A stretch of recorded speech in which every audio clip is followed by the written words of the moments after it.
आज online class में आप सभी का स्वागत है। सुप्रभात, नमस्कार बच्चों। आज हम लोग डीएलएड चतुर्थ सेमेस्टर के अंतर्गत हिंदी शिक्षण विषय में वाक्य के भेद कौन कौन से हैं, उसकी विशेषताएं क्या हैं, उनके विषय में कैसे जानना है और उनके किस भेद को किस प्रकार से समझना है, इसके अंतर्गत हम लोग को चर्चा करते हैं, कुछ सामान्य जानकारी ग्रहण करते हैं। सबसे पहले हम लोग बात करते हैं कि वाक्य के भेद कैसे जाने जाते हैं।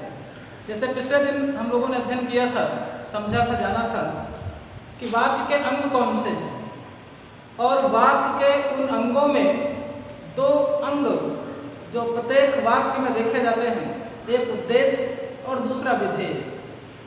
इस पर ज़्यादा विस्तार से न चर्चा करते हुए इतना जान लेते हैं कि उद्देश्य का तात्पर्य होता है किसी वाक्य में जिसके विषय में कहा जाए वो उद्देश्य है और उस उद्देश्य के विषय में जो कहा जाए वो विधेय है।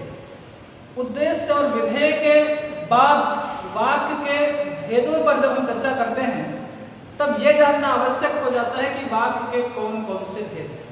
मुख्य रूप से वाक्य को दो प्रकार से, दो भागों में वर्गीकृत किया जाता है, विभाजित किया जाता है। एक हो जाता है रचना की दृष्टि से,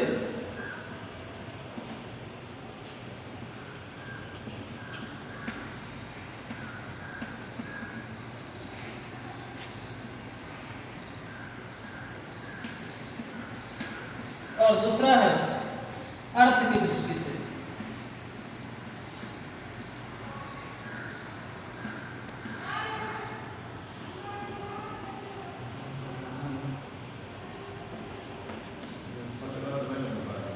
रचना की दृष्टि से का तात्पर्य है कि वाक्य की रचना कैसी है, वाक्य को लिखा कैसे गया, उसके लिखने के तरीके पर बात की जाती है।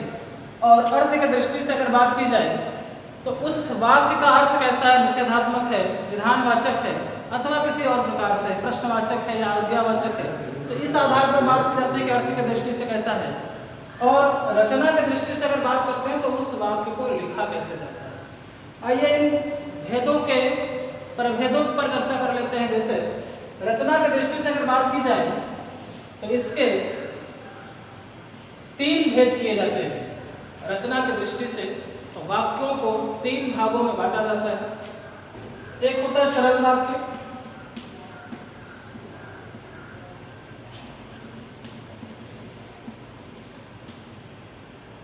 फिर अगला है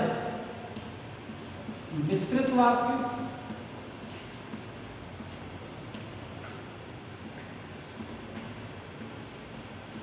और फिर है संयुक्त वाक्य।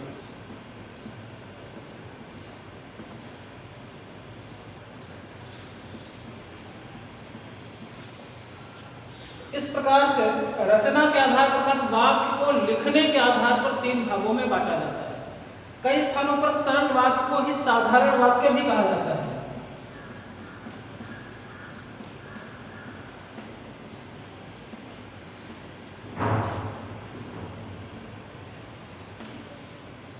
सरल वाक्य का ही दूसरा नाम साधारण वाक्य है। इसकी परिभाषा के लिए कहा जाता है कि जिस वाक्य में एक क्रिया हो और एक ही उद्देश्य की प्राप्ति हो अथवा एक ही उद्देश्य की पूर्ति के लिए एक क्रिया को संपन्न करने के लिए एक कर्ता की बात की जाए, वो सरल वाक्य कहलाता है, वो साधारण वाक्य होता है। जैसे कहा जाए कि मोहन गेंद से खेलता है।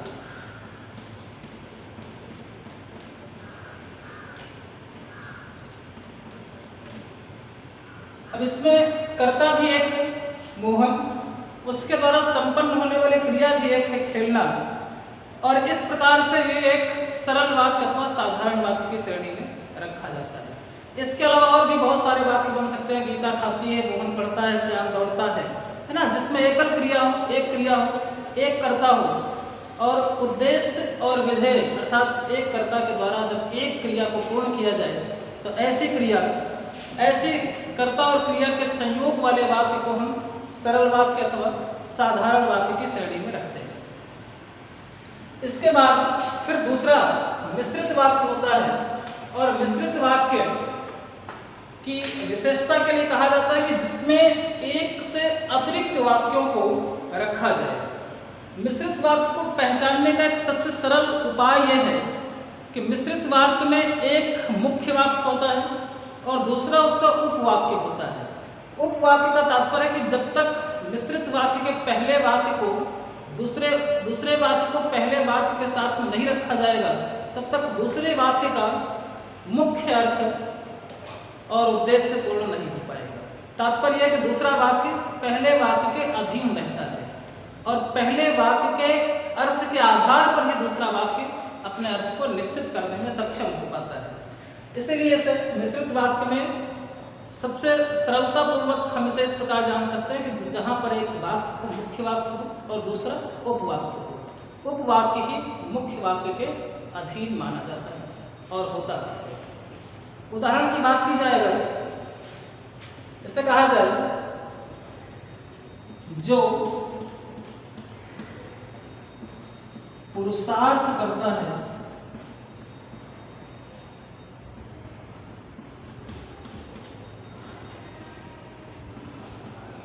वह फल पाता है।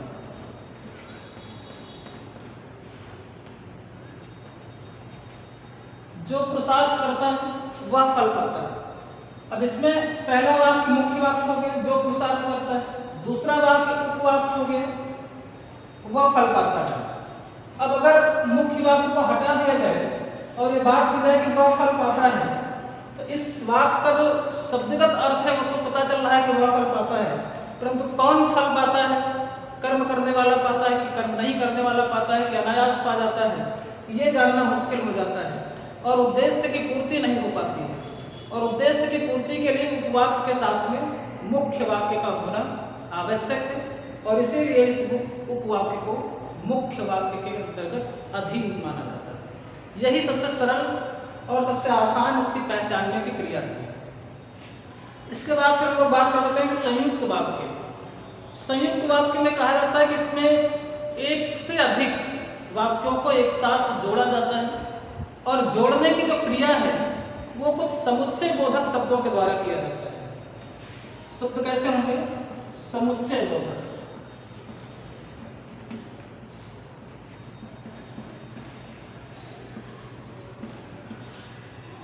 समुच्चय बोधक ऐसे शब्द होते हैं जो दो वाक्यों को आपस में जोड़ते हैं, अर्थात जहां पर एक वाक्य समाप्त होता है और उसी वाक्य में दूसरे वाक्य को जोड़ने के लिए जिस शब्द का हम प्रयोग करते हैं, किंतु परंतु इसलिए वह और, ऐसे वाक्य समुच्चय बोधक वाक्य कहलाते हैं।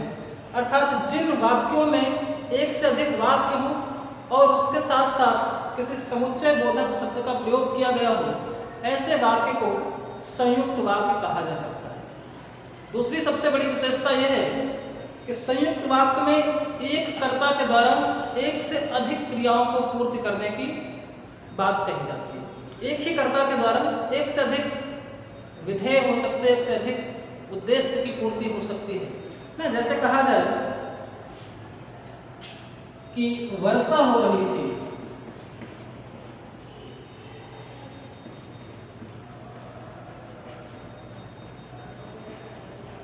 इसलिए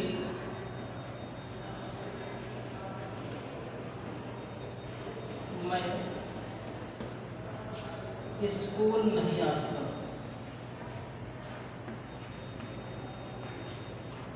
स्कूल नहीं आ सका तो मैं स्कूल नहीं जा सका।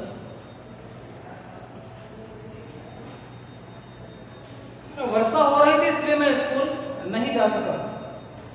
अब यहाँ पर देखते हैं कि समुच्चय बोधक शब्द के रूप में इसलिए का प्रयोग किया गया है, और यदि इसलिए इस शब्द को हटा दिया जाए, समुच्चय बोधक शब्द को हटा दिया जाए, यदि हम इस शब्द को हटा दें तो दोनों वाक्य आपस में जुड़ नहीं पा रहे हैं। वर्षा हो रही थी ये एक बात हो गई, मैं स्कूल नहीं आ सका ये दूसरी बात हो गई। और इस प्रकार से हम देखते हैं कि समुच्चय बोधक शब्द को हटाने के बाद भी ये वाक्य मिश्रित वाक्य नहीं बन पा रहा। जैसे इससे पहले वाला था कि जो पुरुषार्थ करता है वह फल पाता है, बिना किसी समुच्चय बोधक शब्द के ही दूसरा वाक्य पहले वाक्य पर आश्रित है। यहाँ पर अगर हम समुच्चय बोधक शब्द को हटा देते हैं तो दूसरे वाक्य का पहले वाक्य से संबंध स्थापित नहीं हो पाता है, और इसीलिए संयुक्त वाक्य में ये प्रबल आवश्यक है कि उसमें किसी न किसी समुच्चय बोधक शब्द का हम प्रयोग करते हैं, वो चाहे और हो, चाहे किंतु हो, चाहे परंतु हो, चाहे इसलिए हो, चाहे वह हो, है ना। इस प्रकार से दूसरा उदाहरण देख लेते हैं। उसने बहुत प्रतीक्षा की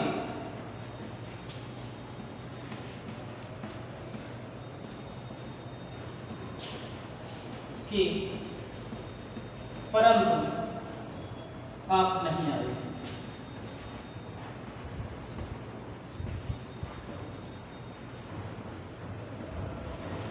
अब यहाँ पर भी हम देखते हैं कि दूसरे वाक्य और पहले वाक्य के मध्य में एक समुच्चय बोधक शब्द का प्रयोग किया गया है, अर्थात उसने बहुत प्रतीक्षा की, ये एक बात पूरी हो गई। आप नहीं आए, ये दूसरी बात पूरी हो गई, और समुच्चय बोधक शब्द को हटा दिया जाएगी, तब फिर ये दोनों अपना अलग अलग अर्थ प्रकट करते हैं। और जैसे ही हम इस शब्द को जोड़ देते हैं और यह दोनों वाक्य आपस में जुड़ जाते हैं, और इसीलिए इस जोड़ने की क्रिया के कारण ही शायद इसका नाम संयुक्त वाक्य रखा गया होगा। संयुक्त का तात्पर्य कि दोनों का एक साथ जुड़ना और दोनों का एक साथ प्रयोग हो जाना, और प्रयोग करने के लिए किसी व्यवस्थित शब्द का प्रयोग करते हैं। इस प्रकार से हम देखते हैं कि सरल वाक्य अर्थात साधारण वाक्य, मिश्रित वाक्य अर्थात दो वाक्यों को एक साथ मिश्रण करके कहा जाए, और संयुक्त वाक्य में दो वाक्यों को किसी शब्द विशेष अर्थात समुच्चय बोधक शब्द के द्वारा आपस में जोड़ करके उस वाक्य को कहा जाए अथवा उस बात को पूरा किया जाए। इस प्रकार से रचना की दृष्टि से वाक्य के तीन भेद हैं: सरल वाक्य, संयुक्त वाक्य। इसके अलावा और भी जटिल परिभाषाएं कई सारी पुस्तकों में मिलती हैं, परंतु इन परिभाषाओं को समझने के लिए ये सबसे सरल और आसान रास्ता है, सबसे सरल और आसान माध्यम हो सकता है। इसके बाद हम लोग अगले वीडियो में बात करेंगे कि अर्थ की दृष्टि से वाक्य के कितने भेद होते हैं और उन भेदों में प्रमुख अंतर क्या है। इस वीडियो से जुड़ी हुई किसी प्रकार की कोई समस्या, कोई प्रश्न अगर है तो आप कमेंट कर सकते हैं, आप मुझे व्यक्तिगत रूप से मैसेज कर सकते हैं। धन्यवाद।